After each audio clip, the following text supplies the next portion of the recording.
Bezos broke all the rules when he built Amazon. In doing so, he carved out a unique way of looking at the world, at companies, and at tech in general. And nowhere is Bezos' philosophy of business, technology, and leadership better articulated than in his annual shareholder letters, which he has written every year since the company's IPO in 1997. To read Bezos' shareholder letters is to get a crash course in running a high-growth internet business from someone who mastered it before any of the playbooks were written. Okay, so that is an excerpt from the CB Insights newsletter. And this week, so as you, if you're a regular listener to this podcast, you know that every week I normally read a biography or an autobiography of an entrepreneur, and then I pull out ideas that you can use in your life and work from there. This week's going to be different. At the same time I was reading the book, The Tao of Capital, which I covered on last week's podcast, I was also reading this CB Insights newsletter.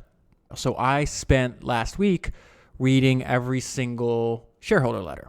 I'm just going to jump right into the shareholder letters. I read them just like I read the books, and I'm just going to share the highlights of each one. I'll tell you which year I'm in. I'm going to go through all of them. I think there's like 21 of them, and I'll tell you all the notes and the highlights that I left. Okay, so let's start with 1997. This is a really important Amazon shareholder letter because every single year from 1998 on, Jeff attaches this shareholder letter to the bottom of the other one. And he wants to remind the people that are thinking about investing in Amazon what they can actually expect. That he knows that, hey, I may have a different way of looking at things, but I'm going to be honest with you how I'm looking at them, and this is why I'm doing this. So don't jump in here unless you're agreeing with my philosophy. And he repeats over and over again. He's like, listen, there's plenty of other ways to run a successful business. This just happens to be the one we choose, the strategy we choose. All right, so it starts right at the beginning. Amazon passed many milestones in 1997. By year end, we had served more than 1.5 million customers, yielding an 800% revenue growth to $147 million. The reason I started off there is because now they have hundreds of millions of customers. I know there's over 100 million people in the Prime program subscribing to the Prime program, and their revenue was, I think, $282 billion last year.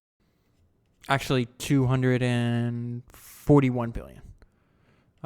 Okay, so first shareholder letter when they public, they have 147 million, and now they're doing 241 billion. Okay, and then let's go back to Jeff. He says this is day one for the internet, and if we execute well, this is day one for the internet, and if we execute well for Amazon.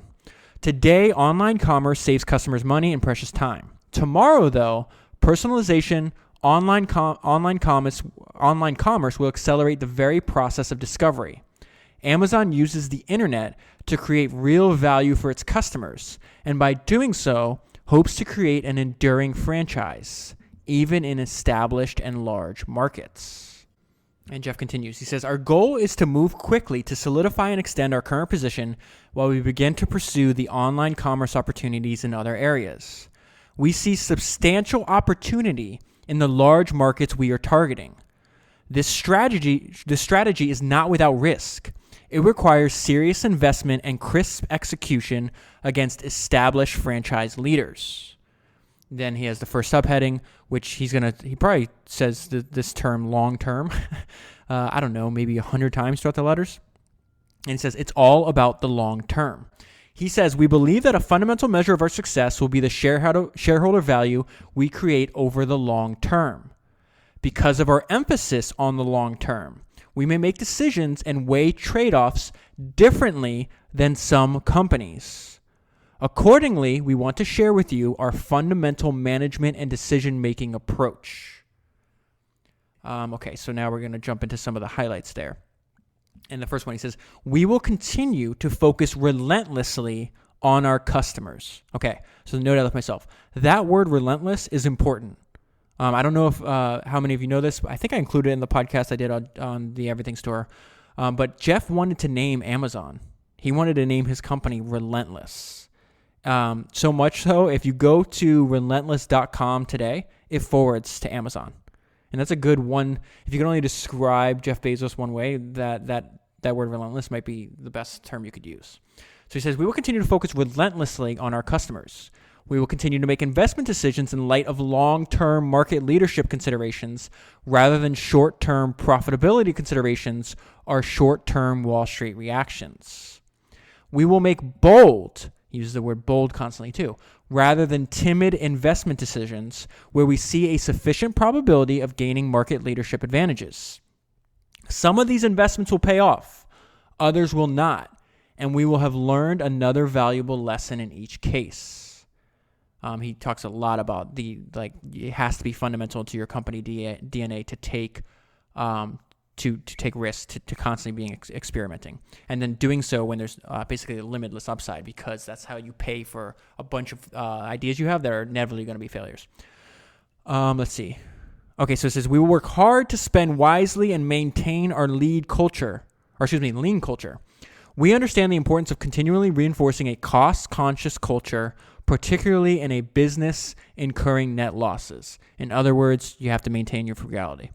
At this stage, we choose to prioritize growth because we believe that scale is central to achieving the potential of our business model.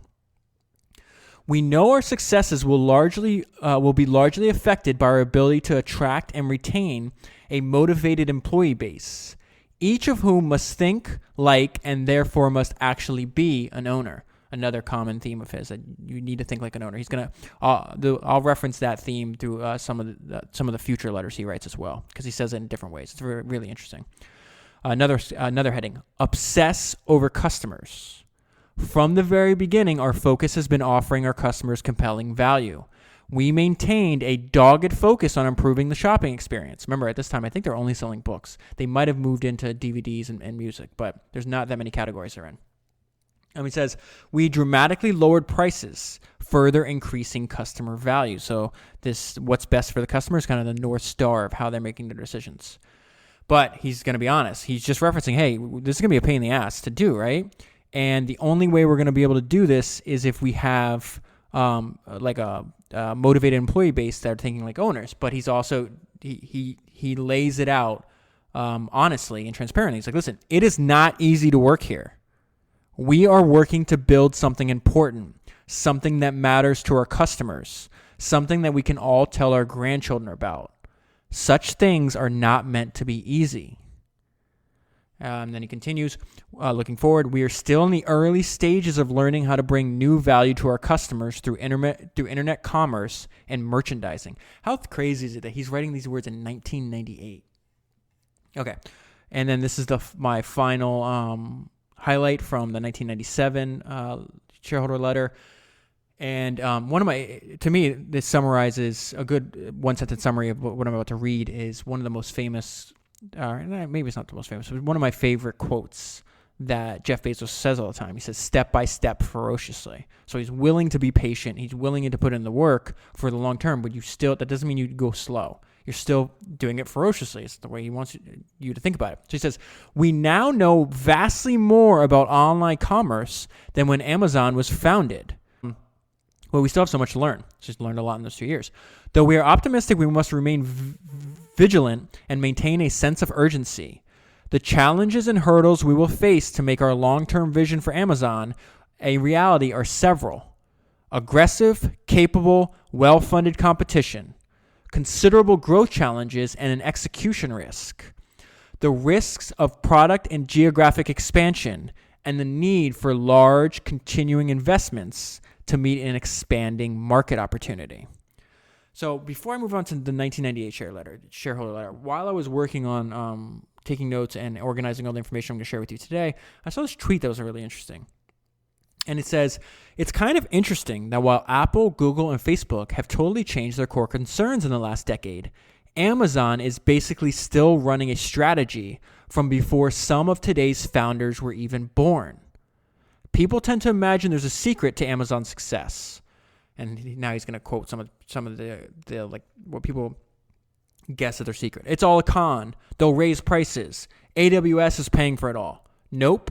It's worse than that. They found an extremely efficient way to build a certain kind of retailer and just kept cranking the handle. And the reason I brought that up now is because a lot of what he's talking about in 1997, and I don't even understand how Jeff Bezos was able to think about like the principles of what would make a successful business, and that he basically adheres to these principles for the next 20. He'll add stuff to it, but he doesn't go back on anything he says. So that tweet about, hey, he's running the same playbook for 20-something years, that gives him a massive, massive advantage, because it makes the decisions that Amazon, because they have such a clear set of principles on how to run their business, it makes the decisions they have to make way easier than somebody that has to switch up and change their product or change their entire strategy, like they said, Facebook, Google, and others.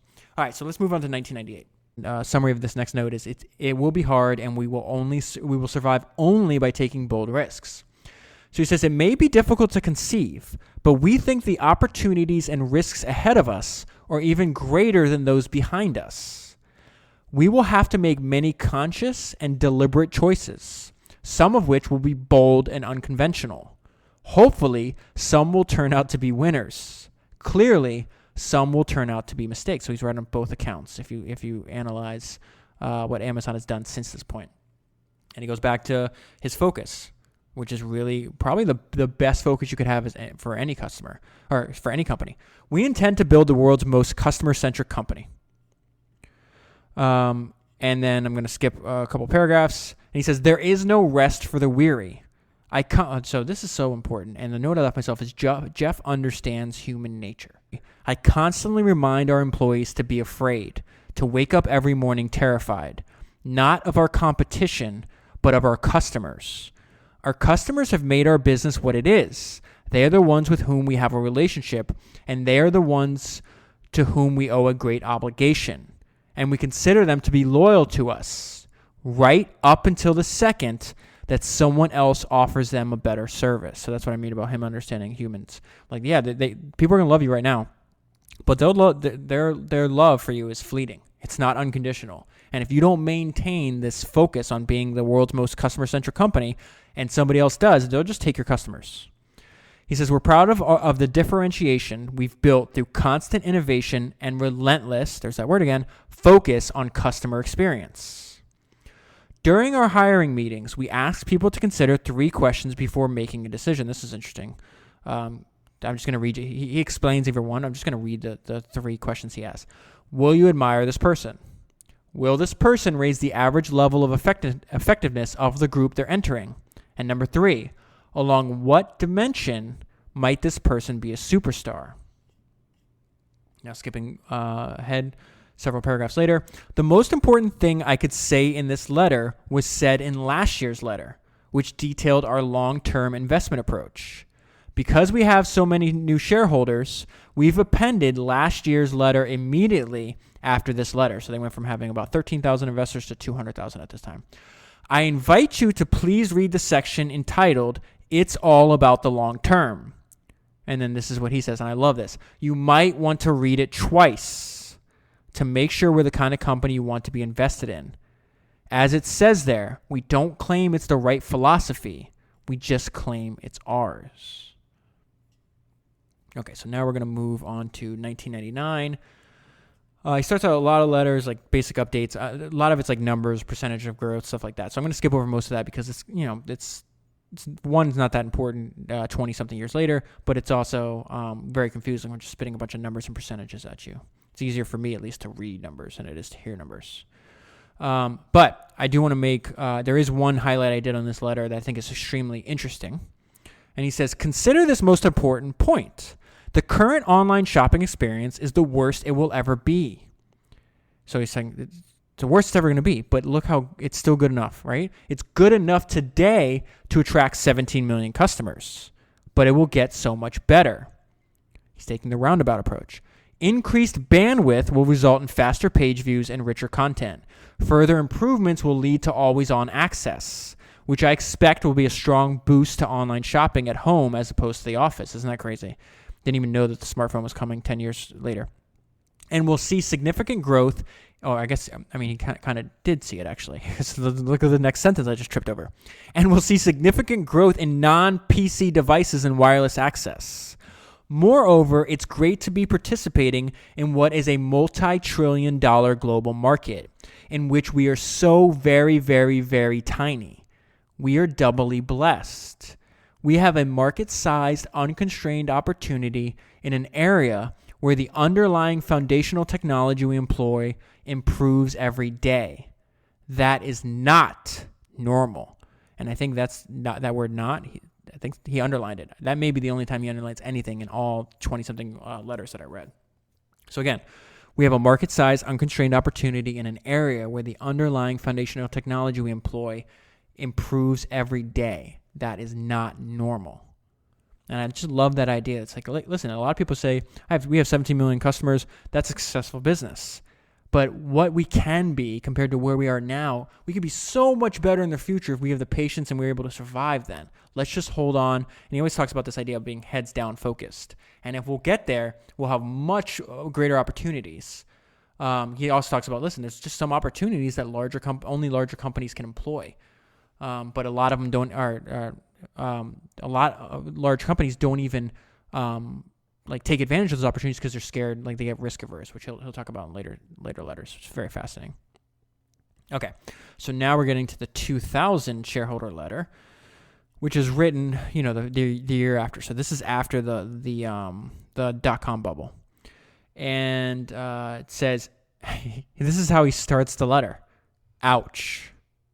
It's been a brutal year for many in the capital markets and certainly for Amazon shareholders. As of this writing, our shares are down more than 80% from when I wrote you last year. Nevertheless, by almost any measure, Amazon, the company, is in a stronger position now than any time in the past. I wrote to myself, is this an example of manic optimism? If you listen to my podcast I did on Charles Goodyear, they talked about this guy struggled for 30 years to solve he basically birthed the modern rubber industry, right? But there was a rubber industry that existed before he patented his invention, but it was rubber. It would rot away. It would start to smell. Basically, it was like a temporary material, as opposed to now you can have a pair of rubber shoes for 20 years or whatever the case is. And to get through 30 years of trials and tribulations, they talk about this dude's he's crazy. People called it manic optimism. Jeff has a little bit in his writing. I think he really believed he wasn't he didn't think it was like a slam dunk. He didn't think it was going to happen by accident, but he really believed if they did everything as best they could, he could have one of the most valuable companies. He could have a shot at a basically unlimited market, which he wound up being correct about rather. All right, so he says, so if the company is better positioned today than it was a year ago, why is the stock price so much lower than it was a year ago? As the famed investor Benjamin Graham said, in the short term, the stock market is a voting machine. In the long term, it's a weighing machine. Clearly, there was a lot of voting going on in the boom year of 99, and much less weighing. We're a company that wants to be weighed, and over time, we will be. Over the long term, all companies are. In the meantime, we will have our heads down working to build a heavier and heavier company. Many of you have heard me talk about the bold bets that we as a company have made and will continue to make. Again, he's writing this in 2000, 2001. He still talks about this in 2017, 2018. This is something that he is fundamental to the way he runs his companies. So he says, we have made and will continue to make, including, so he talks about, listen, we made some investments. We lost some money here, guys. He said, including living.com and pets.com, both of which shut down in operations in 2000. We were significant shareholders in both and lost a significant amount of money. All right, moving on. So he says, let's move on to the future. Why should you be optimistic about the future of e-commerce and the future of Amazon.com? He says, price performance of processing power is doubling every 18 months. He's referencing Moore's Law here. Price performance improvements in disk space and processing power will allow us to, for example, do ever more and better real-time personalization of our website. And he talks about this is an advantage he's going to have over physical retailers that will only compound over time because he can do things that they cannot. In the physical world, retailers will continue to use technology to reduce costs, but not to transform the customer experience. We too will use technology to reduce costs, but the bigger effect will be using technology to drive adoption and revenue, so doing things other people can't. And we will do so by keeping the customer first. And the note I left myself is he knows that reputation is persuasive. That this is just helpful in human relations in general. Like, our memories are flawed as human beings. I think last week I talked about it. It's more the metaphor is more similar to, like, think of your memory as taking a photograph as opposed to recording a video. With a photograph, like, you have a picture of what happened, but you lose a lot of context, especially with time, as opposed to if you had the whole video and you know what's going on. So he's saying he's going to tell you over and over and over again. And he also says, hey, I don't know if the same people are reading these letters all the time. So he's got to kind of lay out his philosophies over and over again in case you might be a new shareholder. Maybe this is the first year that you're actually reading these letters. And here's another example of repetition. Like 2000, this year will be a year of focus and execution. As I usually do, I've appended our 1997 letter. It gets more interesting every year that goes by, in part because so little has changed. I especially draw your attention to the section entitled, It is All About the Long Term. Okay, moving ahead by another year. Let's see, what's the note? This might be, so one of the most famous things Amazon is known for is the Amazon flywheel. In case you don't know what that's about, you can go back and listen to my podcast I did on the Everything Store, or you can just Google Amazon flywheel. You'll see a picture of it. This may be the first mention of it. It takes a few years for him to use the term flywheel, though. He says, focus on cost improvement makes it possible for us to afford to lower prices, which drives growth. Okay, so lower prices drives growth. Growth then, in turn, spreads fixed costs across more sales, which reduces our cost per unit, which then makes possible for more price reductions. That's why they call it a flywheel. Customers like this, and it's good for shareholders. Please expect us to repeat this loop. So he's calling it a loop. Eventually, he's going to use the term flywheel. Another highlight, few paragraphs down. We stayed relentlessly focused on the customer. And then another subheading, obsess over customers. Our commitment continues. And then he says, this is interesting. He's got a bunch of these, I've never even heard of a company doing this before, but I would consider this like a customer first feature. Because again, you can't obsess over customers if you're not putting them first. It says, we improved convenience with features like instant order update, which warns you if you're about to buy the same item twice. And so people are like, well, first of all, you're taking revenue away from your company, but he doesn't care because he feels it's best for the long-term relationship he wants with his customers. And the only way to protect the long-term relationship with your customers is by doing what's best for them. But he also says, hey, people are busy. They forget what they already have bought. Okay, so skipping ahead, I'll just point out that one of the most important things we've done to improve convenience and experience for customers also happens to be a huge driver of variable cost productivity, eliminating mistakes and errors at their roots. Every year that's gone by since Amazon's founding, we've done a better and better job of eliminating errors. Eliminating the root causes of errors saves us money and saves customer time, which it only gets more important as you grow. All right, it says, in the 1997 letter, we wrote, when forced to choose between optimizing the appearance of our GAAP accounting and maximizing the present value of future cash flows, we'll take the cash flows. Now he's going to tell why. Why do we focus on cash flows? Because a share of stock is a share of a company's future cash flows. And as a result, cash flows, more than any other single variable, seem to do the best job of explaining a company's stock price over the long term. And this is important because he's saying, since we expect to keep our fixed costs largely fixed, even at significantly higher unit volumes, we believe Amazon is poised over the coming years to generate meaningful, sustained free cash flow. And then the last thing he has in a sentence in here, I'm just going to bring your attention again, relentless commitment to long-term shareholder value. All right, so now we're jumping to, this is the 2002 letter. And I love because every single letter is different. Like it really is. If you print these out, or I guess I'm working off the PDFs, And put them together, it is kind of like a short book on running a high-growth internet business. It says, in many ways, Amazon.com is not a normal store. We have a deep selection that is unconstrained by shelf space. We turn our inventory 19 times a year. We personalize the store for each and every customer. We trade real estate for technology, and which, in the technology's case, which gets cheaper and more capable every year. We display customer reviews critical of our products. You can make a purchase with a few seconds and one click. We put used products next to new ones so you can choose. We share our prime real estate, which is our product detail pages, with third parties. And if they offer better value, we let them. So I don't think he explicitly states it there, but if you're reading that, every single thing that he's highlighting it benefits the customer. And he says, one of our most exciting peculiarities is poorly understood. People see that we're determined to offer both world-leading customer experience and the lowest possible price. But to some, this dual goal seems paradoxical, if not downright quixotic. Traditional stores face a time-tested trade-off between offering high-touch customer experiences on one hand and the lowest possible prices on the other.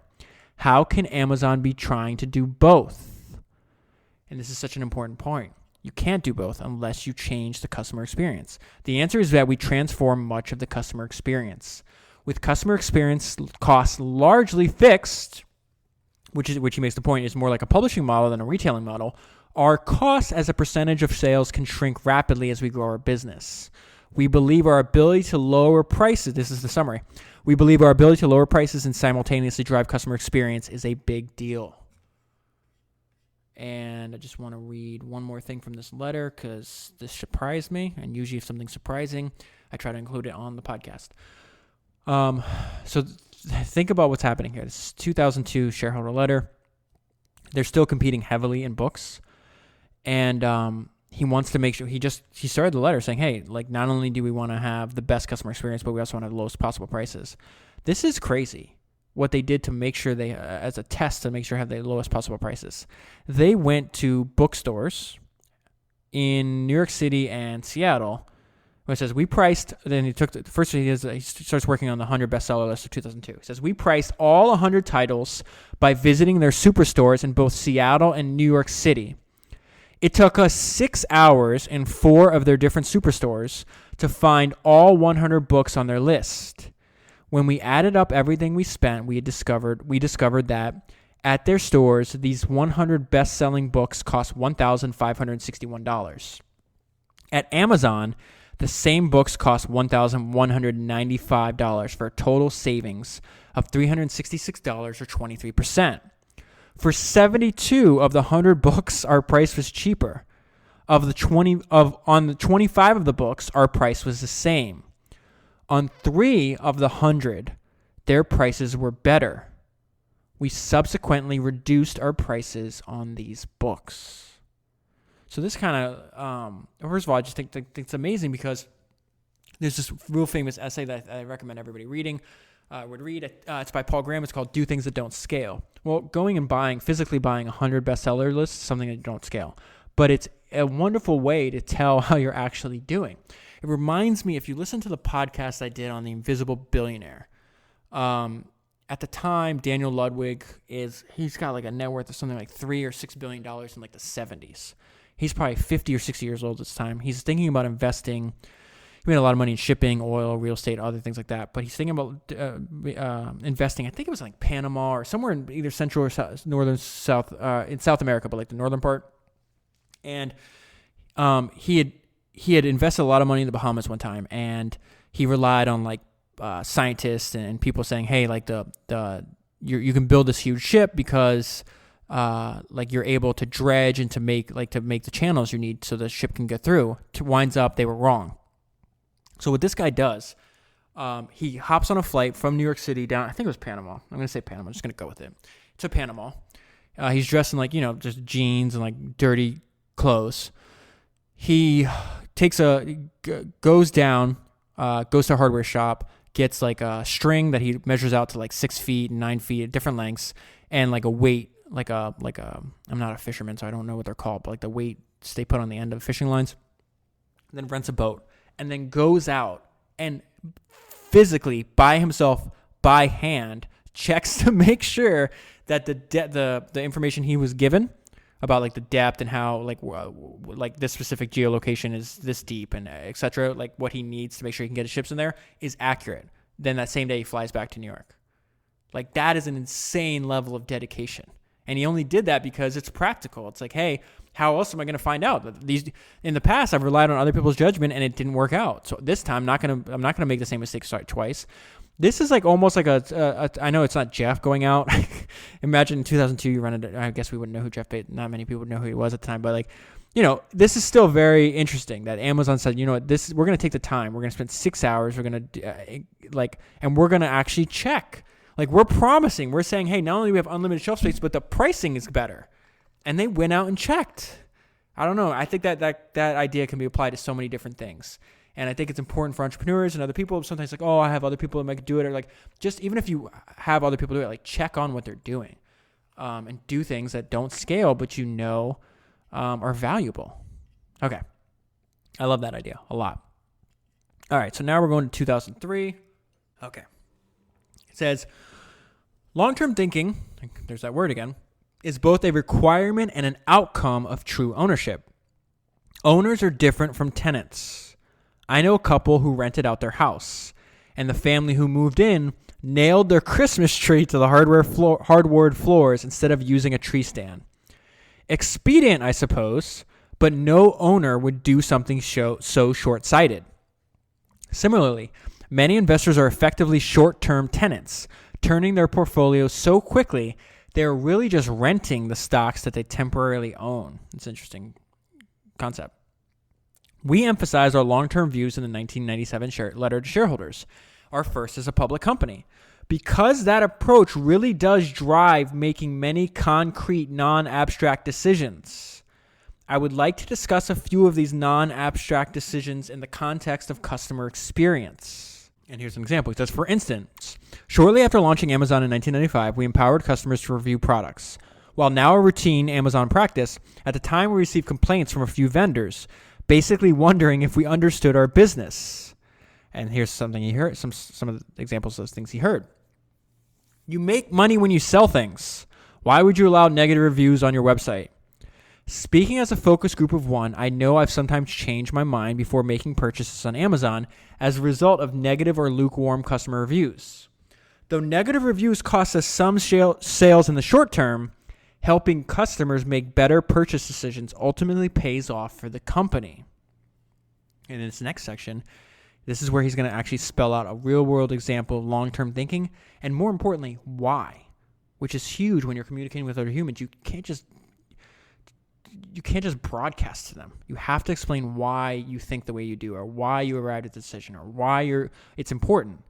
It's going to enable you to work with other people better if your guys are on the same page, if they understand why you're doing what you're doing. It says, among the most expensive customer experience improvements we're focused on are our everyday free shipping offers and our ongoing product price reductions. Eliminating defects, improving productivity, and passing the resulting cost savings back to the customers in the form of lower prices is a long-term decision. Increased volumes take time to materialize, and price reductions almost always hurt current results. So he's got two things that are in conflict, but he doesn't really think they're in conflict, right? He's saying in the long term, however, relentlessly driving the price-cost structure loop, which I guess is what we're going to call the flywheel until he calls it the flywheel, will leave us with a stronger, more valuable business. Since many of our costs, such as software engineering, are relatively fixed, and many of our variable costs can also be better managed at a larger scale, driving more volume through our cost structure reduces those costs as a percentage of sales. And I would argue this further gives him an advantage over his competitors. That advantage is going to compound with time and with size. Our pricing strategy does not attempt to maximize margin percentages, but instead seeks to drive maximum value for customers and thereby create a much larger bottom line in the long term. And I love the way he ends the last sentence of this letter. Here's to not being a tenant. I'm going to skip over 2004 just because there's like a lot of numbers. He lays out, like, if you're interested in what I'm talking about, I'd go back and read 2004. He goes back into like, why are they choosing to optimize for free cash flow? But it's like graphs and earning statements, which is just no way for me to read this to you without it being really confusing. All right, so let's go to 2005. And this is how I love the way he starts his letters. This one. Many of the important decisions we make at Amazon can be made with data.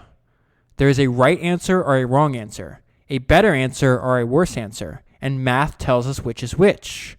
These are our favorite kinds of decisions. Quantitative analysis improves customer experience and cost structure. So everybody's going to agree with what he's saying. But then he's going to talk about that data cannot always lead the way, and you must rely on your judgment. You have to. And so he's going to get to that now. As you would expect, however, not all of our important decisions can be made in this enviable, math-based way. Sometimes we have little or no historical data to guide us, and proactive experimentation is impractical,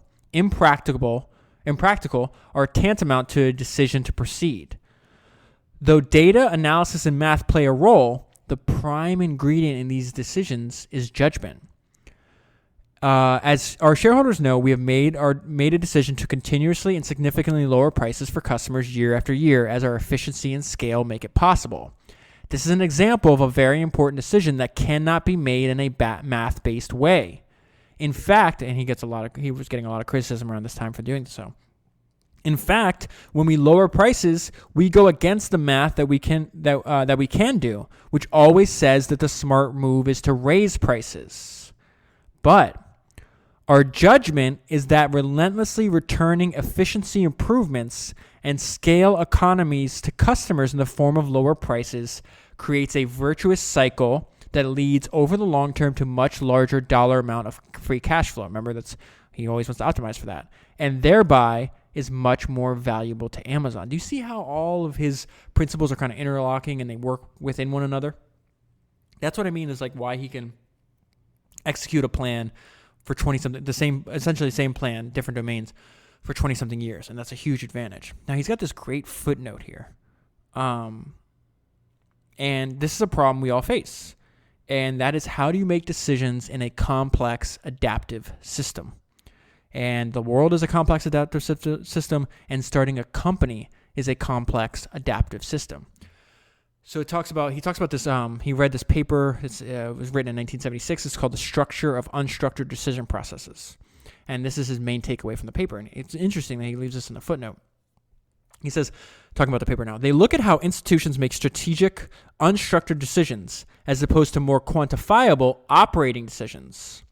Among other gems you will find in the paper is this, and this is a quote from there. Excessive attention by management scientists to operating decisions may well cause organizations to pursue inappropriate courses of action more efficiently. Think about that, what he just said. You have these so-called management scientists, which is really no such thing. That's silly. That's a silly term. But they're talking about if you dedicate excessive attention to them, right? Or they're dedicating excessive attention to operating systems, can cause organizations to pursue inappropriate courses of action. In other words, doing the wrong thing, but doing the wrong thing more efficiently. Nobody wants to do that. That's hilarious. They are not debating. So this is Jeff talking. They are not debating the importance of rigorous and quantitative analysis, but only noting that it gets a lopsided amount of study and attention. And I love this guy's mind, probably because of the very fact that it is more quantifiable. I'm going to read that whole thing again because I think it's really important what he's saying here. They look at how institutions make strategic, unstructured decisions as opposed to more quantifiable operating decisions. Among other gems you will find in the paper is this. Excessive attention by management scientists to operating decisions may well cause organizations to pursue inappropriate courses of action more efficiently. They are not debating the importance of rigorous and quantitative analysis, but only noting that it gets a lopsided amount of study and attention, probably because of the very fact that it's more quantifiable. So think of like all the people that a lot of entrepreneurs look up to in modern era. And think of somebody like, why when Elon Musk, I always talk about like one of the genesis of me starting this podcast was this other podcast I saw with Elon Musk where he's like, well, when you're starting a company, like who did you look to like for advice? Like how did you try to learn about it? And his Elon's response, he's like, first of all, I looked for things in a historical context, and he meant books basically.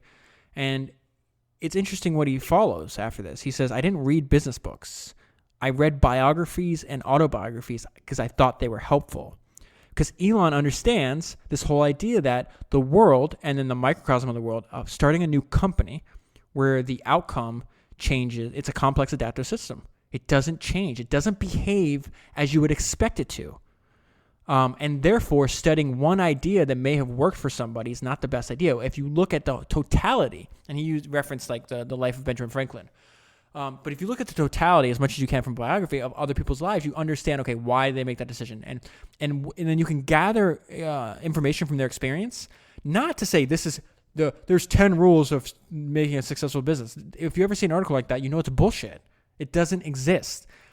Elon was going through and reading voraciously and collecting examples of how other people in history reacted to certain things, not thinking that, oh, this book is going to teach me how to build a rocket company in 2002 in America. That book is unwritten. It's impossible.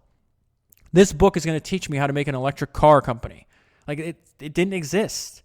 He had to look for broader, larger themes. And I just love this idea where people get caught up and it's like, oh, please just tell me how to do it. Like there is no such thing. There's no such thing. And another way of looking at this is somebody, I don't remember who said the quote, but they're like, what one benefit of being well-read is that you just are able to spot bullshit easier because you have a lot more, like a larger frame of reference. You've seen other experiences. You've heard about other things. You've learned other things. And so therefore you might not be able to gauge whether something is like accurate in the positive, but you can definitely see if things are inaccurate in the negative. Okay, so let me move ahead. I just love that footnote so much. All right, so moving ahead on the letter. As another example, in 2000, we invited third parties to compete directly against us on our own prime retail real estate, which he's repeated before, our product detail pages. Launching a single detail page for both Amazon retail and third-party items seemed risky. Well-meaning people internally and externally worried it would cannibalize Amazon's retail business. And, as is often the case with consumer-focused innovations, there was no way to prove in advance that it would work. That is so important. That's, I guess, what I was just trying to say there. It's like, you don't know. It's a complex adaptive system. You cannot predict. It's impossible. Stop trying. So he's saying, listen, and so in Jeff's case, he's like, listen, just be bold. Limit your downside and leave the upside unlimited, and which we'll talk about more in a little bit. So he says, as is often the case with consumer-focused innovations, there was no way to prove in advance that it would work. There's a line that I tweeted out the other day that actually comes from one of these shareholder letters, but I'm going to jump ahead because I think it applies here. So he says, this is Jeff Bezos, quote Jeff Bezos from one of his later shareholder letters, and it's just like why they didn't use market research before making the Echo. And keep in mind, they've sold 100 million plus of Echo-enabled devices, or Alexa-enabled devices. And again, he just told us in 2005, as is often the case with consumer-focused innovations, there's no way to prove in advance that it would work. And now this is him in, I think, 2017 writing these words. He says, market research doesn't help. If you had gone back to a customer in 2013 and said, would you like a black always-on cylinder in your kitchen about the size of a Pringles can that you could talk to and ask questions that also turns on your lights and plays music? I guarantee you they would have looked at you strangely and said no thank you. He is extremely, what I'm learning about Jeff Bezos, and maybe what I've learned about Jeff Bezos, is he is extremely comfortable in complex environments that have unpredictable outcomes. Most people are scared of that, right? Where human nature, I think, is reflexive. I don't know, reflexive? Maybe that's not the right word. We naturally want to be scared of the unknown, right? Why are little kids scared of the dark or other people, things like that? But what Jeff did is he actually makes that part of his business model, which is genius. He's like, no. Like, instead of being afraid of the downside, to the unknown. I'm going to use that as a way to basically farm these giant businesses. And towards the end, he talks about like the three different ways they do this. And I think the three, I don't want to trip over something I'm going to tell you in the future, but I think when I read it was like, so you have Amazon retail, right? Marketplace, whatever you call it, AWS, and then Prime, all of which were huge, massive risks, but wind up being massive, multi-billion-dollar businesses by themselves. Okay. I really must like 2005 shareholder letter because I've spent a lot of time in here. All right, we're almost done with this letter. Let's see. This is, where's my note here? Okay, so this is, he says, math-based decisions command wide agreement, okay? Whereas judgment-based decisions are rightly debated and often controversial. So the idea, what he just said, using the Echo example, the math might not have agreed with it. I'm sure people are like, why are we investing so much money in these things? Right? Especially this was taking place around the time that they did the Fire phone, which he references. They're basically two sides of the same coin. You can't predict. They both said, okay, we're gonna try these two. We're gonna spend, and he spends billions and billions and billions of dollars on some of these businesses that fail. But the note I left myself on that one sentence is this is another reason it's difficult. Like the judgment-based decisions are rightly debated and they're controversial. All right, so it says, you can count on us, this is how he ends the letter, you can count on us to combine a strong quantitative and analytical culture with a willingness to make bold decisions. There's that word bold again. As we do so, we'll start with the customer and work backwards. In our judgment, that is the best way to create shareholder value. Okay, so now we're going to move on to 2006. Oh, man, a lot of highlights on this one, too. Oh, buddy. All right, here we go. Planting seeds that will grow into meaningful new businesses takes some discipline, a bit of patience, and a nurturing culture. He's going to continue that tree metaphor here, and this is another way to think about this paragraph is this is what Jeff looks for before starting a new business, which I think is valuable for all of us, okay? It says, our established businesses are well-rooted young trees. They are growing, enjoy high returns on capital, and operate in very large market segments. These characteristics set a high bar for any new business we would start. Before we invest our shareholders' money in a new business, we must convince ourselves that the new opportunity can generate the returns on capital our investors expected when they invested in Amazon. And we must convince ourselves that the new business can grow to a scale where it can be significant in the context of our overall company. We must believe that the opportunity is currently underserved, one characteristic, and we have the capabilities needed to bring strong customer-facing differentiation to the marketplace. It's the second one.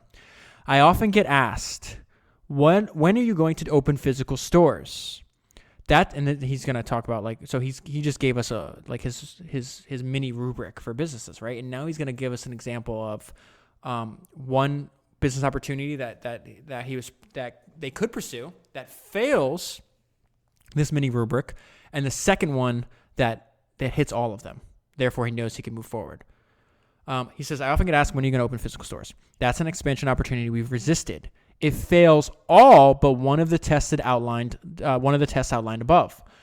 The potential size of a network of physical stores is exciting. However, we don't know how to do it with low capital and high returns.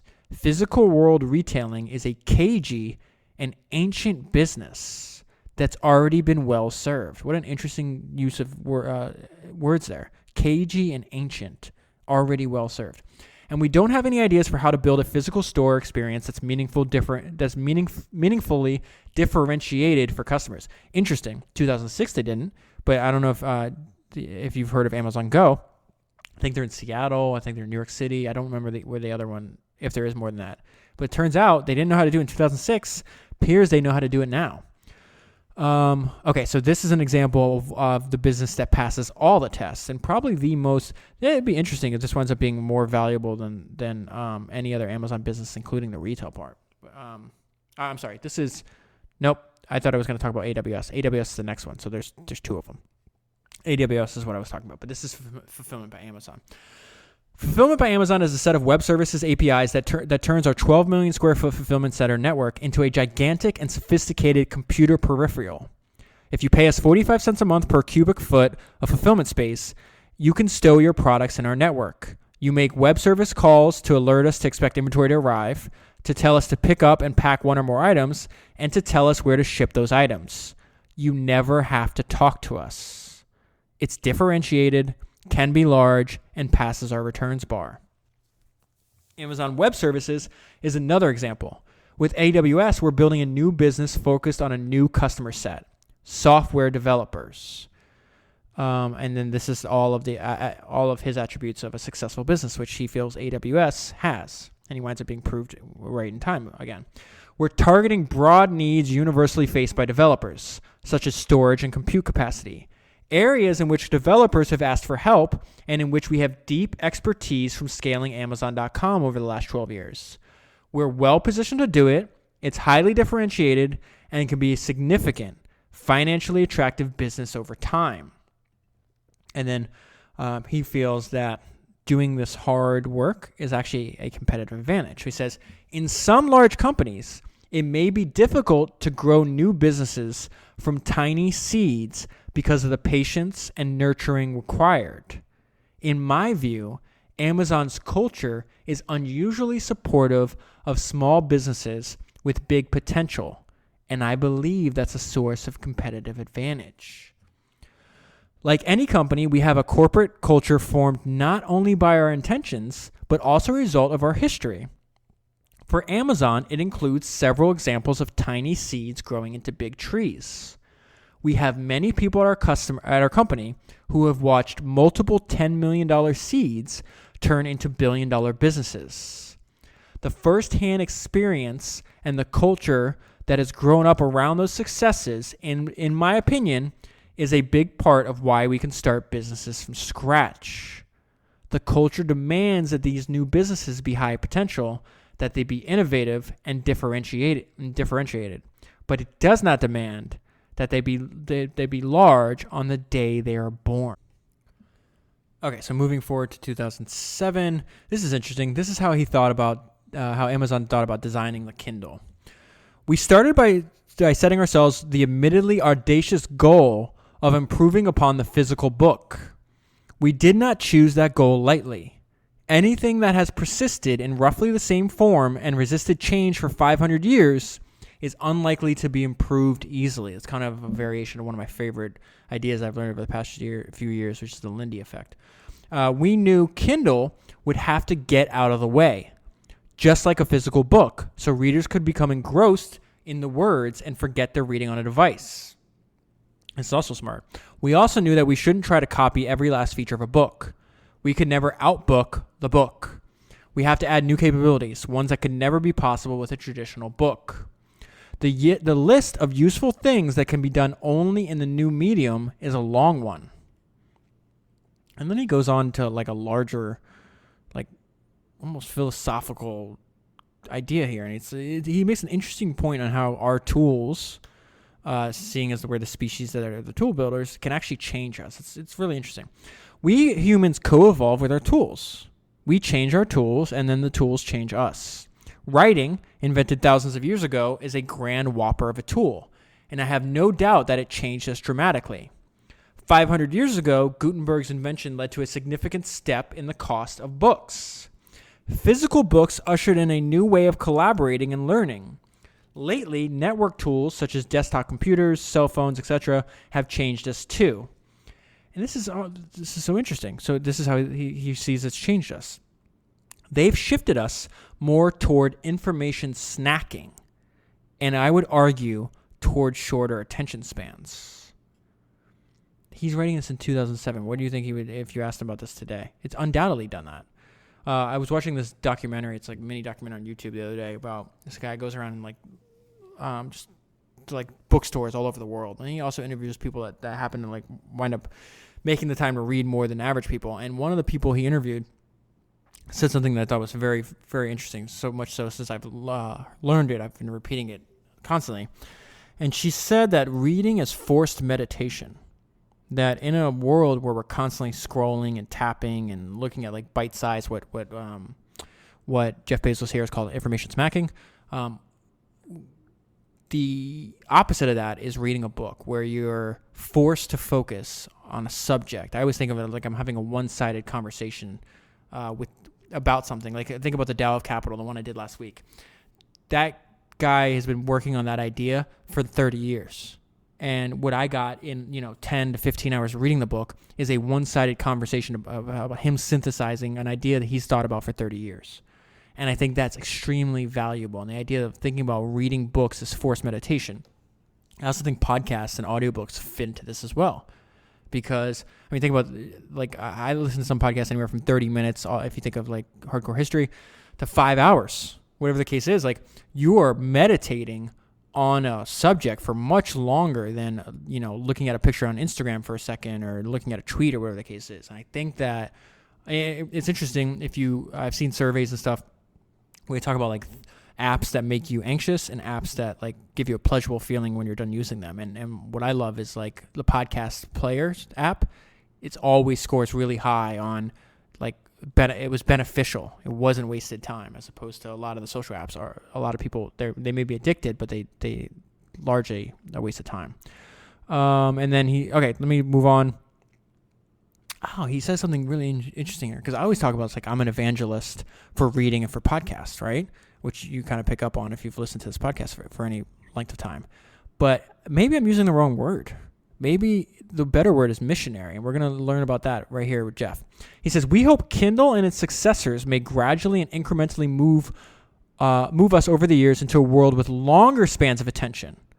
It's interesting to make a product that he's trying to combat what he feels is a negative effect on humanity, right? So he says, we want to move us into a world with longer spans of attention. Does that really surprising considering how Jeff thinks long-term? Providing a counterbalance to the recent proliferation of info snacking tools. Remember, he's writing this in 2007. I realize my tone here tends towards the missionary, and I can assure you it's heartfelt. It is also not unique to me, but it is shared by a large group of folks here. I'm glad about that because missionaries build better products. I love that. Okay, so let's go. Now we're in 2008. So we've already seen his response to the initial .com crash. Now this is his response to the financial crisis of 2007, 2008. And I noted off myself before I read this is brilliant. And this is not just the thinking that's brilliant, even though the idea is good, but acting on that thinking, I think is brilliant. It says, in this turbulent global economy, our fundamental approach remains the same. Stay heads down focused on the long term and obsess over customers. Long-term thinking levers our existing abilities and lets us do new things we couldn't otherwise contemplate. It supports the failure and iteration required for invention, and it frees us to pioneer in unexplored spaces. Seek instant gratification, or the elusive promise of it, and chances are you'll find a crowd there ahead of you. Okay, so do you see why I'm combining this week's podcast with last week's? Listen to what he just said. If you seek instant gratification or the elusive promise of it, chances are you'll find a crowd ahead of you. What is the paragraph that I read you earlier? The entrepreneur who foresees a profit opportunity in the distant future and who patiently reinvests earnings into his business year after year in anticipation has a much greater opportunity than entrepreneurs who are engaged in short-term projects. That's what Jeff is saying here, just saying in different words. So he says, let me go back to where I lost my place. Hold on. Okay, so you'll find a crowd there ahead of you. Why? Because it's easier. And anything that's easier, that's what humans are going to gravitate towards. Long-term orientation interacts well with customer obsession. If we can identify a customer need and if we can further develop conviction that the need is meaningful and durable, our approach permits us to work patiently for multiple years to deliver a solution. It's important that that need is durable, meaning it's going to basically never change. And he always talks about you should invest in your business, invest in things long term. So for him, it's customers are not going to wake up tomorrow and be oh, I wish I was paying more for what I was getting. Oh, I wish delivery took longer. That's just not going to happen. So if you invest in lower prices and faster delivery, you can reap benefits in 2008 and you can reap benefits in 2028. Okay. So he talks about meaningful, durable. Okay, working backwards, something he talks about a lot, from customer needs can be contrasted with a skills-forward approach. This is such an interesting idea, man. With skills-forward approach where existing skills and competencies are used to drive business opportunities. The skills-forward approach says, we are really good at X. What else can we do with X? That's a useful and rewarding business approach. However, if used exclusively, the company employing it will never be driven to develop fresh skills. Eventually, the existing skills will become outmoded. Working backwards from customer needs often demands that we acquire new competencies and exercise new muscles, never mind how uncomfortable and awkward feeling those first steps might be. All right. So now he's going to talk about, he has a subheading called Customer Experience Pillars. He says, in our retail business, we have strong conviction in that customers value low prices, vast selection, and fast, convenient delivery, and that these needs will remain stable over time. So I was just kind of talking about that. It is difficult for us to imagine that 10 years from now, customers will want higher prices, less selection, or slower delivery. Our belief in the durability of these pillars is what gives us confidence, gives us the confidence required to invest in strengthening them. We know that the energy we put in now will continue to pay dividends for the future. And so he's going to talk about some of the stuff that's necessary to do this. And one of them is prudent spending. And the note I left myself is be frugal, motherfucker. The customer, this is what he's telling us. The customer experience path we've chosen requires us to have an efficient cost structure. What does that mean? That's a fancy way of saying we watch what we spend our money on. The good news for shareholders is that actually he calls them share owners. That's interesting. The good news for share owners is that we see much opportunity for improvement in that regard. Everywhere we look, and we all look, we find what experienced Japanese manufacturers would call muda, or I guess it translates to waste. And this is his response to finding muda. It's hilarious. I find this incredibly energizing. I see it as a potential. This is so interesting. I see it as potential. So he's seeing waste now as potential in the future, right? Years and years of variable and fixed productivity gains and more efficient higher velocity. More flexible capital expenditures. What an interesting perspective. And then I left a note to myself. It says, read the footnote, future David. All right, so let's go to the bottom here. Glad past David left that, so I didn't forget. Oh, this is great. So this will be the end of 2008 letter. He says, as at a fulfillment center recently, one of our, I have no idea how to pronounce this word, capital K, Kaizen. And hold on, I don't know how to pronounce it, but I grabbed the definition for us. It says, Kaizen is a Japanese business philosophy of continuous improvement of working practices and personal efficiency. All right, cool. So at a fulfillment center recently, one of our Kaizen experts asked me, quote, if I'm in favor of a clean fulfillment center, so he asked me, I'm in favor of a clean fulfillment center, but why are you cleaning? Why don't you eliminate the source of the dirt? And the very last sentence that Jeff, I love, this is the very last sentence in this shareholder letter. He says, I felt like Karate Kid. What a great thought. Most of us say, oh, it's dirty. Let me just gotta clean it up again. This guy took it one step further. He's like, why don't you eliminate the source of the dirt? You save all the future time of cleaning it. All right. So that can be obviously applied to so many different things. And this is just a reminder because, like there's some people that, like if you listen to podcasts over enough, you realize that most humans, like we have a very limited amount of ideas. And like you're going to hear that again and vocabulary. You're going to hear us repeat over and over again. And some people poke fun at this. I think it's such a weird thing. Like I put this in here because now we're in 2009. Jeff Bezos, we're 12 letters into this or whatever it is. And he repeats himself. Jeff Bezos repeats himself. Don't be afraid to repeat yourself. Like, it's okay. All right, says the financial results for 2009 reflect the cumulative effect of 15 years of customer experience improvements. And what are those improvements? He says them over and over again. Increasing selection, speedy delivery, reducing cost structure. He just referenced them as pillars, right, that don't change. The work has been done by a large number of smart, relentless, customer-devoted people all across the areas of the company. Again, not afraid to repeat himself. We all know that we can still be much better, and we're dedicated to improving further. Senior leaders that are new to Amazon are often surprised by how little time we spend discussing actual financial results or debating projected financial outputs. And now he's going to say why, because what do they believe? We believe that focusing our energy on the controllable inputs to our business is the most effective way to maximize financial outputs over time. And the summary here is just straight. Jeff has just some straightforward advice for us. Start with the customer and work backwards. Listen to customers, but don't just listen to customers. Also invent on their behalf. There's another thing he repeats a lot. It's our job to invent on their behalf. It's not the customer's job to tell you what you should build. It's your job. Figure it out.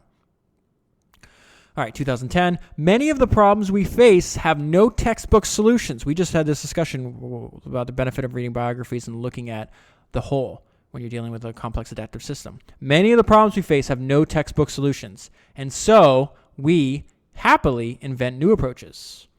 Our technologies are almost exclusively implemented as services, and he describes services as bits of logic that encapsulate the data they operate on and provide hardened interfaces as the only way to access their functionality.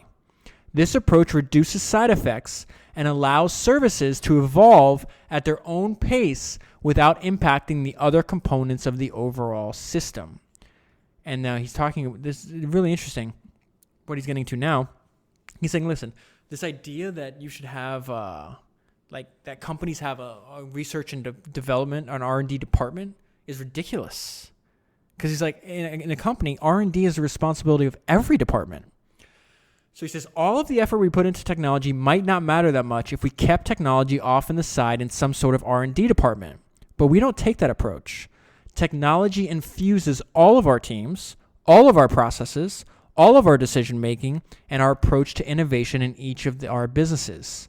It is deeply integrated into everything we do. He's going to give an example of this, which now is very common, but at the time was kind of hard to do, right? He says, one example is WhisperSync. Our Kindle service designed to ensure that everywhere you go, no matter what devices you have with you, you can access your reading library and all of your highlights, notes, and bookmarks all in sync across your Kindle devices and mobile apps. The technical challenge in making this a reality for millions of Kindle owners with hundreds of millions of books and hundreds of device types living in over 100 countries around the world, all at 24 hours a day, 7 days a week reliability. As a Kindle customer, of course, we hide all of this technology from you. So when you open your Kindle, it's in sync and on the right page. To paraphrase Arthur C. Clarke, like any sufficiently advanced technology, it is indistinguishable from magic. And the result of that is because they're willing to invent. They're not just willing to say, okay, this is a textbook way you're supposed to do this. They're willing to just figure it out, go onto the frontier. Invention is in our DNA, and technology is the fundamental tool we wield to evolve and improve every aspect of the experience we provide our customers. Okay, moving on to 2011. This entire letter is about the power of invention. So they give examples from customers using things they've invented, like Amazon Web Services, fulfillment by Amazon, and Kindle Direct Publishing. So I'm going to skip over that part, but there is some interesting sentences in here. He says, invention comes in many forms and at many scales. The most radical and transformative of inventions are often those that empower others to unleash their creativity, to pursue their dreams. And he continues that. He says, we are creating powerful self-service platforms that allow thousands of people to boldly experiment and accomplish things that would otherwise be impossible or impractical. These innovative, large-scale platforms are not zero-sum. They create win-win situations and create significant value for developers, entrepreneurs, customers, authors, and readers. So he's telling you to build things that are not zero-sum. And then one of my favorite parts of reading the Everything Store is he's obsessed with eliminating gatekeepers. And it's not just eliminating gatekeepers for the sake of eliminating gatekeepers. He's telling us why here. He says, I am emphasizing the self-service nature of these platforms because it's important for a reason I think is somewhat non-obvious. Even well-meaning gatekeepers slow innovation. It's an important sentence there. When a platform is self-service, even the improbable ideas can get tried because there's no expert gatekeeper ready to say, that will never work. And guess what? Many of those improbable ideas do, and society is the beneficiary of that diversity. All right, 2012. So this is interesting. Before I read this is the note. I was like, in other words, we would still take this approach even if it didn't maximize success, but we are pretty sure it does. And this is why I wrote this, because Jeff writes here, our energy at Amazon comes from the desire to impress customers rather than the zeal to best competitors. We don't take a view on which of these approaches is more likely to maximize business success. There are pros and cons to both, and many examples of highly successful competitor-focused companies. We do work to pay attention to competitors and to be inspired by them, but it is a fact that the customer-centric way is at this point a defining element of our culture. One advantage, perhaps a subtle one, of a customer-driven focus is that it aids a certain type of proactivity. When we are at our best, we don't wait for external pressures. We are internally driven to improve our services, adding benefits and features before we have to. We lower prices and increase value for customers because we lower prices and increase value for customers before we have to. We invent before we have to. These investments are motivated by customer focus rather than by reacting to competition. That's really interesting. So if you keep in mind what is best for the customer as opposed to what the hell your competitor is doing, you'll probably arrive at true innovations while they're just overcopying the other people they're competing with. That's fascinating. And as always, he reiterates what is best for the customer is best for the shareholder. Our heavy investments in Prime, AWS, Kindle, digital media, and customer experience in general strike some as too generous, shareholder indifferent, or even at odds with being a for-profit company. Amazon, as far as I can tell, is a charitable organization being run by elements of the investment community for the benefit of consumers, writes one outside observer. But I don't think so. To me, trying to dole out improvements in a just-in-time fashion would be too clever by half. It would be risky in a world as fast-moving as one we all live in. More fundamentally, I think long-term thinking squares the circle. Proactively delighting customers earns trust, which earns more business from those customers, even in new business arenas. Take a long-term view, and the interests of customers and shareholders align. All right, 2013. Wow, this one's... Okay, here we go. So the takeaway I took from this section is when you succeed at something others doubted would work, you gain confidence to try new things in the future. It says customers love Prime. More than 1 million customers joined Prime in the third week of December alone, and there are now tens of millions. That's insane. And now there are tens of millions of Prime members worldwide. It's easy for us to forget that Prime was a new, unproven, some even said foolhardy concept when we launched it 9 years ago. Let me scroll down a little bit to the next highlight. And this is when he repeats this a lot, and I think it's super important because it goes against our human nature, which we talked a lot about last week. It says experiments and more experiments. We have our own internal experimentation platform called WebLab that we use to evaluate improvements to our websites and products. Now, keep in mind, at this time, he's got about three giant businesses, depending on how where you classify Kindle in, right? So they do a lot of experiments to get there, though. He says in 2013, we ran 1,976 experiments, up from 1,092 in 2012 and 546 in 2011. So the opposite of what normally happens at large companies, they slow down their innovation. As Amazon grows, they speed it up. And it says, he's still talking about experimenting. You have to. It's just got to be something you have to do. Do not be afraid of it. It says, failure comes part and parcel with invention. It is not optional. We understand that, and we believe in failing early and iterating until we get it right. When this process works, it means our failures are relatively small in size, because most experiments can start small. He's really just talking about the fact that experimenting is a core organizational tenet here. And then he says, and when we hit on something that is really working for customers, we double down on it with hopes to turn it into an even bigger success. However, it's not always as clean as that. Inventing is messy, and over time, it is certain that we'll fail at some big bets too. I'm going to start reading more shareholder letters. I'm just very curious to see other founders in public companies talk this way. Okay, so 2014, this is Jeff telling us what a great business looks like to him.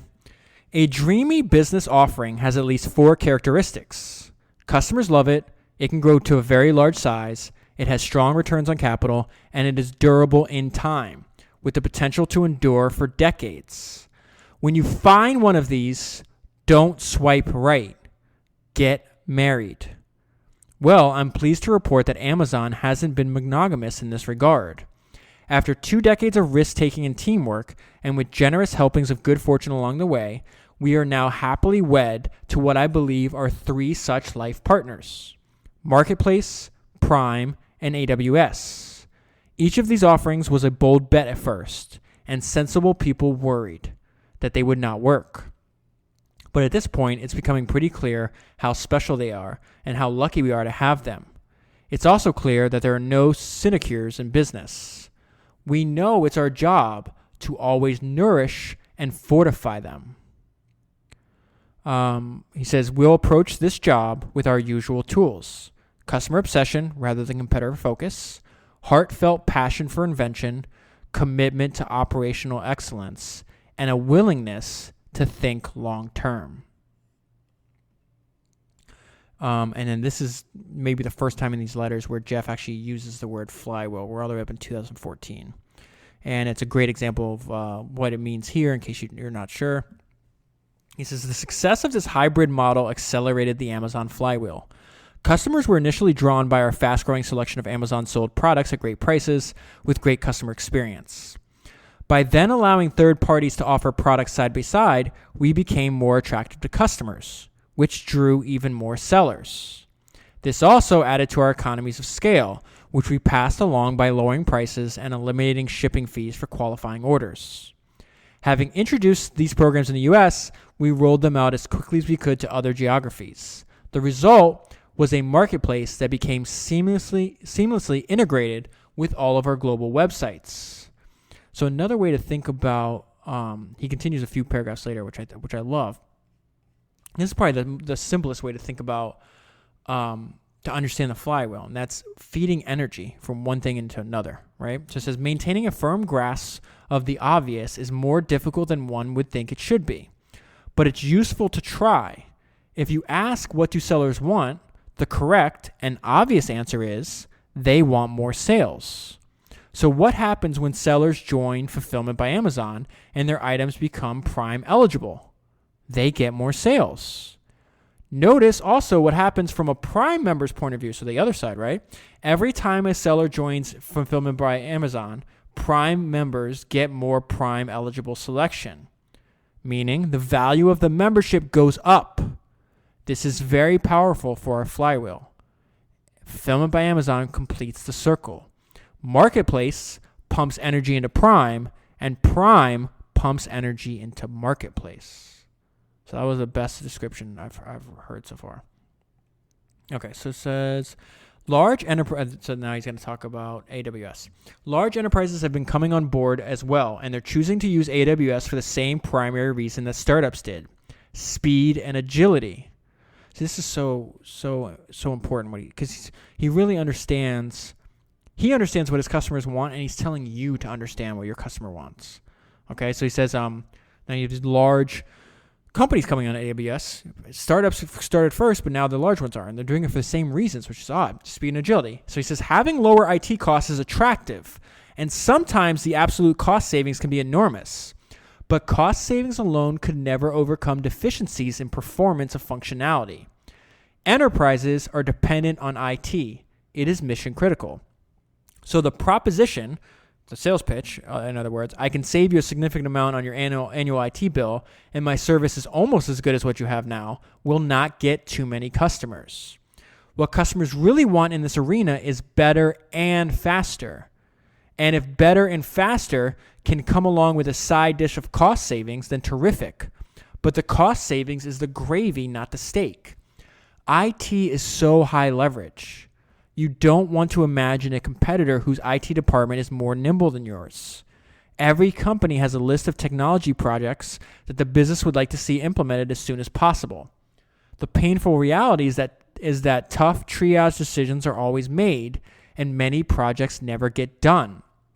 Even those that get resourced are often delivered late or with incomplete functionality. If an IT department can figure out how to deliver a large number of business-enabling technology projects faster, they'll be creating significant and real value for their organization. These are the main reasons AWS is growing so quickly. IT departments are recognizing that when they adopt AWS, they get more done. So it's interesting. That's the real value add, not that it's going to be cheaper. And then this is Jeff later on telling us explicitly how he thinks of his businesses, which I think is one of the most valuable takeaways from these letters, is hearing from him how he's thinking about what he's doing. I believe AWS is one of those dreamy business offerings that can be serving customers and earning financial returns for many years into the future. Why am I optimistic? For one thing, the size of the opportunity is big, ultimately encompassing global spend on servers, networking, data centers, infrastructure software, databases, data warehouses, and more. Similar to the way I think about Amazon retail. For all practical purposes, I believe AWS is market-sized unconstrained. I've also heard other people say it's basically a tax on the internet. So think about the size of the opportunity, right? All right, so we're going to 2015. This is where Jeff is actually analyzing the similarities between his AWS business and his retail business. This year, or the beginning of the retail business, says this year Amazon became the fastest company ever to reach $100 billion in annual sales. Also this year, AWS is reaching $10 billion in annual sales. And AWS is doing so at a pace even faster than Amazon achieved that milestone. What is going on here? Both were planted as tiny seeds. See? He sticks to his script. Both were planted as tiny seeds and both have grown organically without significant acquisitions into meaningful large businesses quickly. Superficially, the two could hardly be more different. One serves consumers and the other serves enterprises. One is famous for brown boxes and the other's for APIs. Is it only a coincidence that two such dissimilar offerings grew so quickly under one roof? Under the surface, the two are not so different at all. They share a distinctive organizational culture that cares deeply about and acts with conviction on a small number of principles. I'm talking about customer obsession rather than competitor obsession.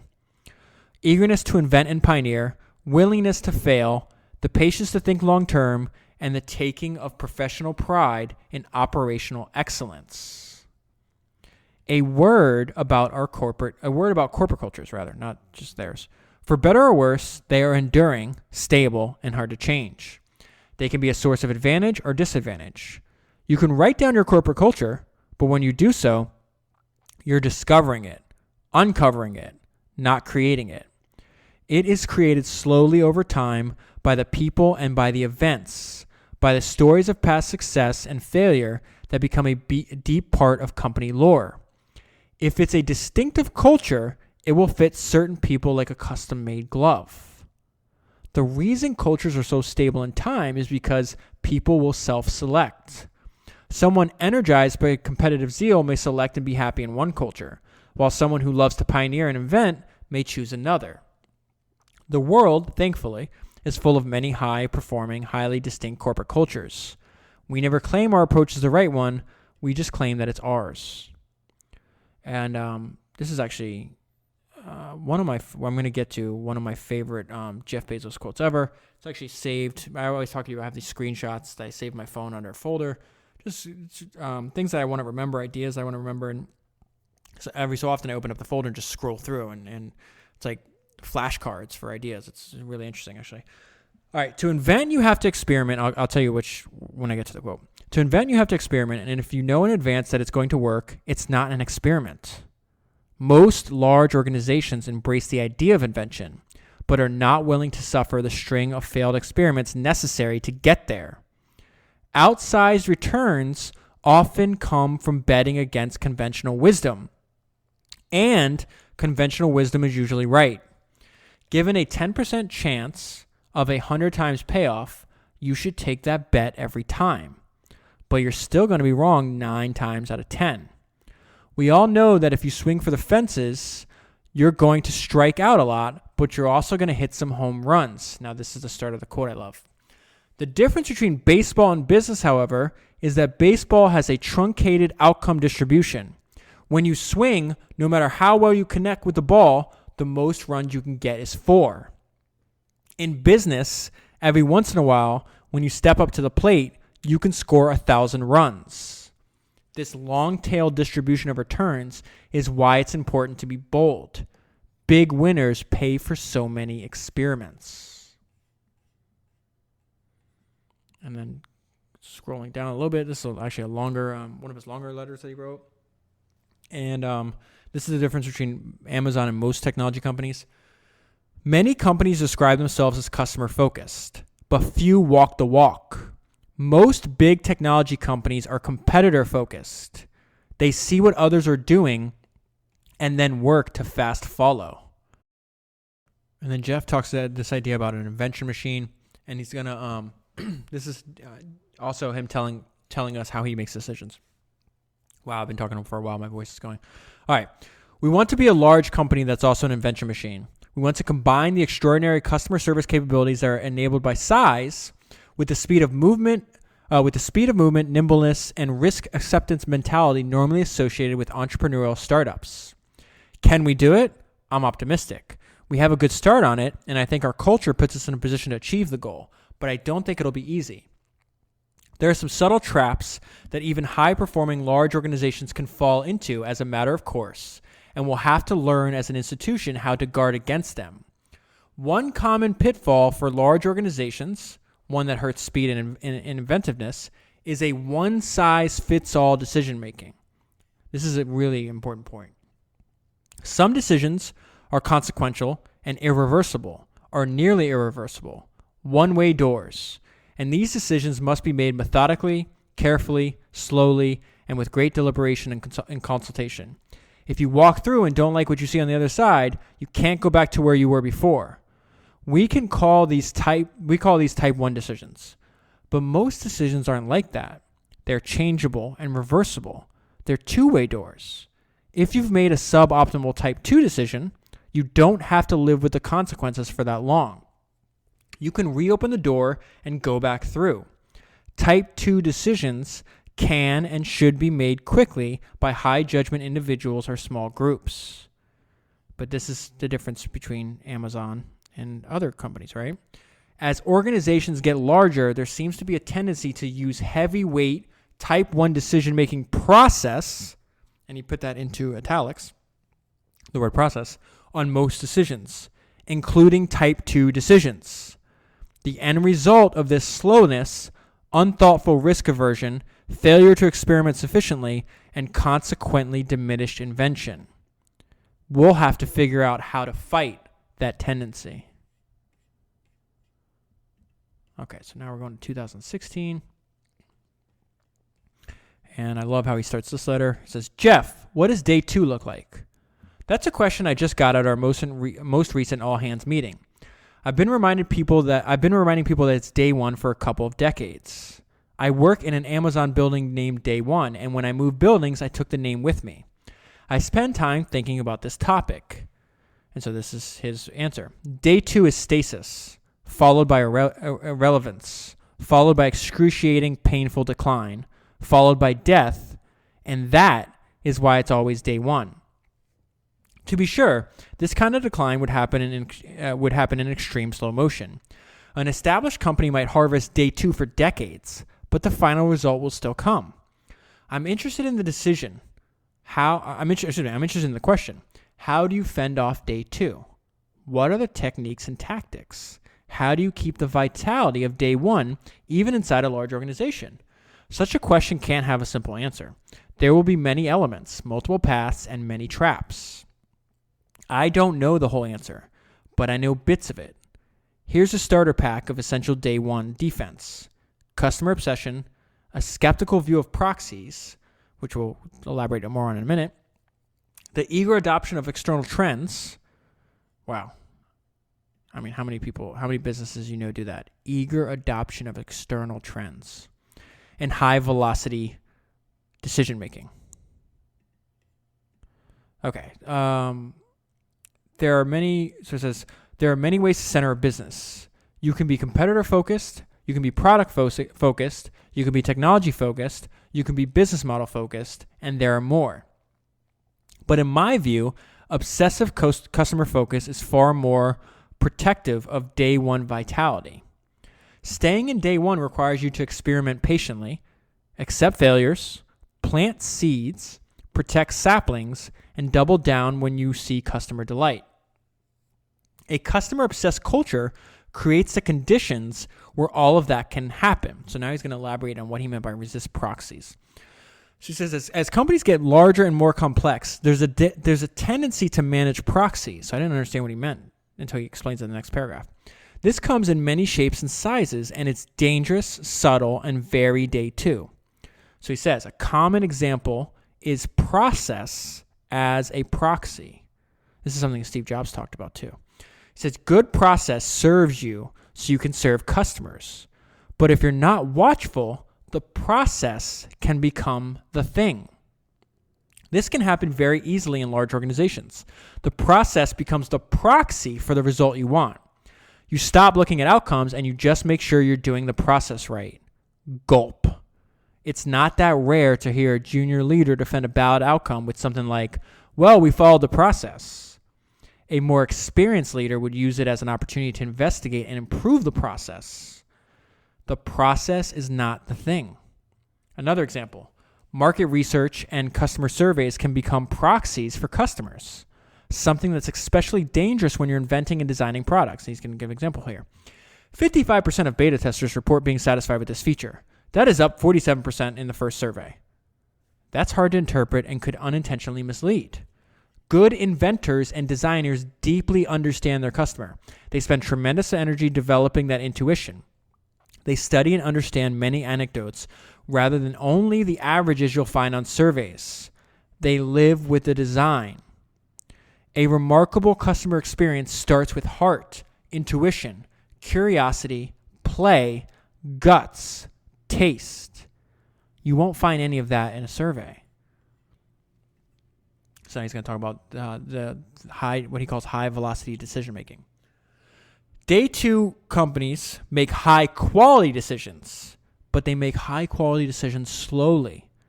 To keep the energy and dynamism of day one, you have to somehow make high quality, high velocity decisions. Easy for startups and very challenging for large organizations. Speed matters in business. And I love this idea. Now I'm going to skip ahead a little bit to this other idea he has that's called disagree and commit. And this is how you make sure that you're optimizing for speed in business. He just said it's important. If you're the boss, you should do this too. I disagree and commit all the time. We recently greenlit a particular Amazon Studios original. I told my team my view. And this is his view. Debatable whether it would be interesting enough, complicated to produce, the business terms aren't that good, and we have lots of other opportunities. They had a completely different opinion and wanted to go ahead. I wrote back right away with, I disagree and commit, and hope it becomes the most watched thing we've ever made. Consider how much slower this decision cycle would have been if the team had actually had to convince me rather than simply get my commitment. Recognize true misalignment. This is an interesting point too about the difference between how deadly misalignment is in organizations. So he says, recognize true misalignment issues early and escalate them immediately. Sometimes teams have different objectives and fundamentally different views. They are not aligned. No amount of discussion, no number of meetings will resolve this deep misalignment. Without escalation, the default dispute resolution mechanism for this scenario is exhaustion. Whoever has more stamina carries the decision. I've seen many examples of sincere misalignment at Amazon over the years. When we decided to invite third-party sellers to compete directly against us on our own product detail pages, that was a big one. Many smart, well-intentioned Amazonians were simply not at all aligned with the direction. The big decision set up hundreds of smaller decisions, many of which needed to be escalated to the senior team. "You've worn me down" is an awful decision-making progress. It is slow and de-energizing. Go for quick escalation instead. It is better. All right, so let's go to 2007.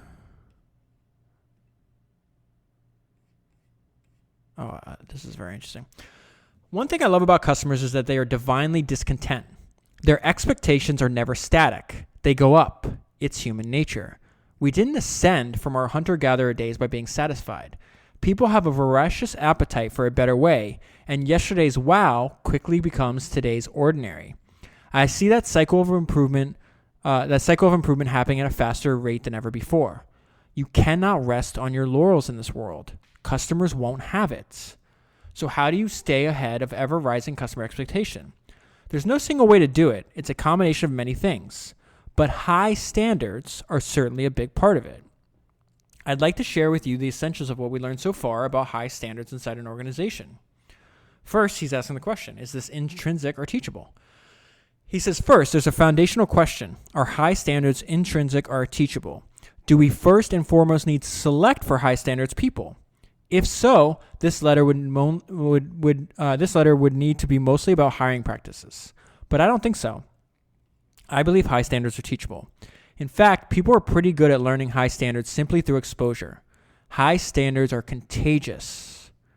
Bring a new person onto a high standards team and they'll quickly adapt. The opposite is also true. If low standards prevail, those too will quickly spread. This is really interesting. I use podcasts and books for what he's about to explain. Another important question is whether high standards are universal or domain specific. In other words, if you have high standards in one area, do you automatically have high standards elsewhere? I believe high standards are domain specific, and you have to learn high standards separately in every area of interest. But when I started Amazon, I had high standards on venting, on customer care, and on hiring. But I didn't have high standards on operational process, how to keep fixed problems fixed, how to eliminate defects at the root, and how to inspect processes and much more. I had to learn and develop high standards on all of that. Understanding this point is important because it keeps you humble. You can consider yourself a person of high standards in general and still have debilitating blind spots. There can be whole arenas of endeavor where you may not even know that your standards are low or non-existent, and certainly not world-class. It is critical to be open to that likelihood. So what I mean by, at the beginning of that, says I use podcasts and books for this. I've said this repeatedly, that we're really, really lucky to be born in the age of the internet, and specifically in the growth in podcasts that we've been seeing. And the reason being is because analyze your daily interaction. Think about every single person you've interacted with today. Think about the person you talked to yesterday. Think you talked to last week. And over and over and over again, you're going to realize that for the vast majority of people, for the vast majority of people that they interact with, there's very few of us that get to interact with truly brilliant, high standard people in our day-to-day lives, because these people are rare. But the beautiful thing about books and podcasts is you get to access them. You can sit in on a discussion of two people that have thought about a subject and studied a subject for 30-something years or whatever the case is. You can let their standards become yours. You can expand the scope of your ambition. Like, I'm sitting here reading all these books all day about people, some like, think of Kirk Kerkorian, who we covered a few weeks ago. He had like 8th grade education. Didn't stop him. He just went from one opportunity to another, to another, to another. Like, you realize, oh wow, so much of life and everything around us is nonlinear. And by exposing yourself to this is doing exactly what Jeff Bezos is saying. He's like, listen, you could have debilitating blind spots. You could think that you're maybe you're in good health or good shape, and then you either read a book or listen to a podcast about somebody that dedicates their life to that. Same thing, you could think you're a really good entrepreneur, and then you realize, oh, I didn't even think about this idea or this way, this approach. Like, there's just a limitless number of things that we can improve on constantly, And none of us are ever going to get to this. Like there's no such thing as perfection. But that doesn't mean we shouldn't try throughout our entire lives to keep growing and to keep adding new skills and to keep doing things as best as we can. So I think reading, especially biographies, listening to podcasts where you have people that are sharing ideas that are useful to your life, that's one way to just slowly, even if you're increasing your standards by 1% every year, 2% a year, 5% a year, over many decades, that's a vast improvement over the person next to you that's not doing those things, that's not reading those books, that's not listening to those podcasts, that's not having those experiences, that's not experimenting, that's not inventing. It's extremely important. Okay, so just think about if you read his shareholder letters and read his book, that's one person, and you can learn so much because Jeff is willing to share it. Go on YouTube, and I'm doing this a lot. I'll eventually put the notes on my personal website, and I'll let you know when I do. But I've been going through and not only on podcasts I take notes, but on these talks, and they're all over YouTube. I'm like, man, there's just so much information I want to learn here. I want to remember. And so I have the Kindle highlight version of it. It's the way I think about it. Things I want to go back and have flashcards almost to remember. And I was like, you know what? If it's valuable to me, it's probably valuable to other people. So when I'm done with that, I'll let you know. All right. This is very weird. He's going to bring up the idea of doing a perfect handstand. So a close friend of mine recently decided to learn to do a perfect freestanding handstand, not leaning against the wall. Not just for a few seconds. Instagram good. She decided to start her journey by taking a handstand workshop at her yoga studio. She then practiced for a while. I promise you, this story is really worth hearing. Just bear with me. She then practiced for a while, but wasn't getting the results she wanted. So she hired a handstand coach. Yes, I know what you're thinking, but evidently this is an actual thing that exists. In the very first lesson, the coach gave her some wonderful advice. Most people, he said, think that if they work hard, they should be able to master a handstand in about 2 weeks. The reality is that it takes about 6 months of daily practice. If you think you should be able to do it in 2 weeks, you're just going to end up quitting. Unrealistic beliefs on scope, often hidden and undiscussed, kill high standards. To achieve high standards yourself or as part of a team, you need to form and proactively communicate realistic beliefs about how hard something is going to be, something this coach understood well. He says, building a culture of high standards is well worth the effort, and there are many benefits. Naturally and most obviously, you're going to build better products and services for customers. This would be reason enough. Perhaps a little less obvious, people are drawn to high standards. They help with recruiting and retention. More subtle, a culture of high standards is proactive of all the invisible but crucial work that goes on in every company. I'm talking about the work that no one sees, the work that gets done when no one is watching. In a high standard culture, doing that work well is its own reward, and it's part of what it means to be a professional. This is Jeff beating his drum. He's telling us why companies must experiment and invent. From very early on in Amazon's life, we knew we wanted to create a culture of builders, people who are curious, explorers. They like to invent. They see the way we do things as just the way we do things now.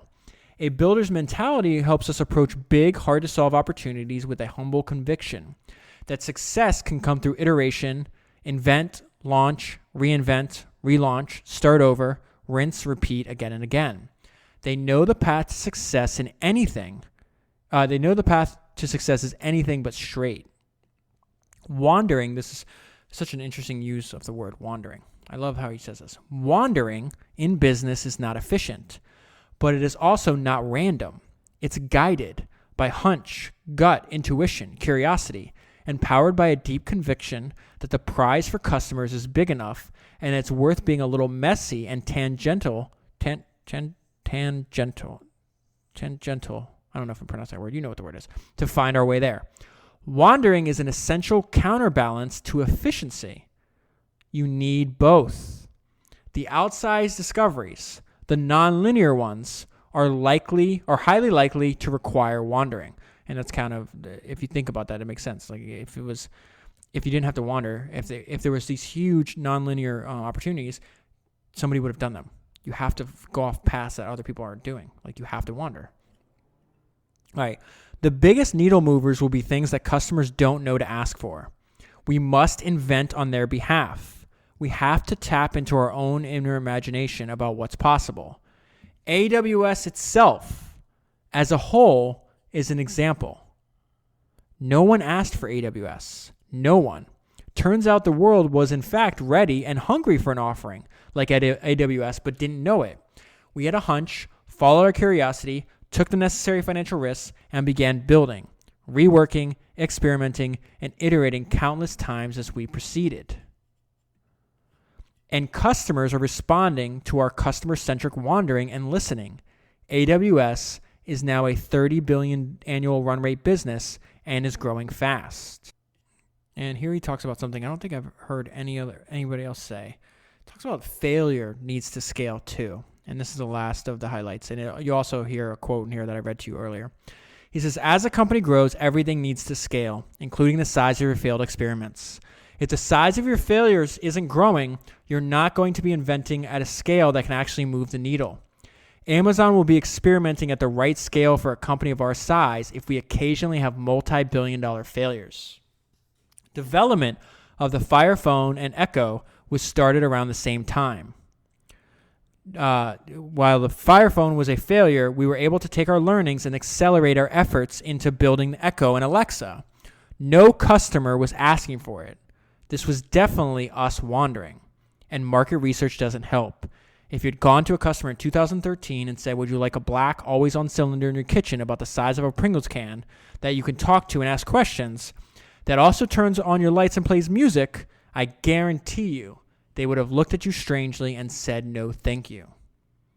Customers have purchased more than 100 million Alexa-enabled devices. All right, we made it. 20 plus years of synthesized knowledge of Jeff Bezos building one of the largest and most successful technology companies of our time. If you enjoyed this podcast, do me a favor. Can you spread this? I think it's an interesting idea. I think a lot of people would be interested in it. Send it to friends. Share it on social media. Do whatever you can. And in general, just encourage your friends to, if you're enjoying and learning from my podcast, please encourage your friends to sign up. And if you want to support it, please sign up. It takes 15 to 20 seconds. There's a link. You can become a misfit. Half my podcasts are free. Half podcasts I do are just for misfits. So if you're not already a misfit, you're missing out. There's a ton of knowledge and experience and good ideas that I'm uncovering and reading all these books. And it'd be a shame if you missed out on half of them. It's unbelievably affordable, and it not only that, but it supports my work, and it's the only thing that'll keep this project going over a long period of choice. So literally 10 to 15 seconds, you're listening to a bunch of podcasts that you haven't heard yet. So, all right, I've spoken enough. My voice is gone. Thank you very much for listening, and I will talk to you next week about another entrepreneur.